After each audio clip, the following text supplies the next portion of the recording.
How to hide following list on Instagram. Hi everyone, welcome back to our channel App Guide. In today's video I will simply guide you on how you can hide your following list on Instagram, which means the people you actually follow. So just make sure to watch the video till the end. So on TikTok, how it works is that when you follow someone, you can basically hide and choose to hide all of your following list.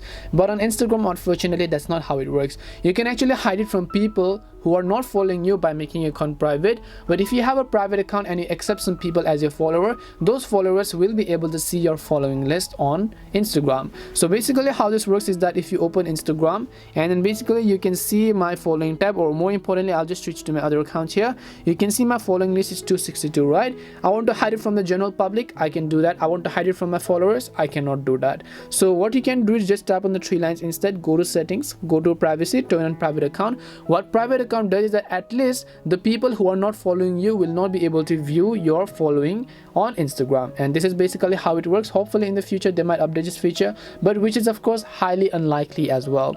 We hope the video helped you in either way. If it did help you, then make sure to leave a like and subscribe to the channel. If you have any more questions, then feel free to leave them down. Thank you very much for watching and see you in the next video.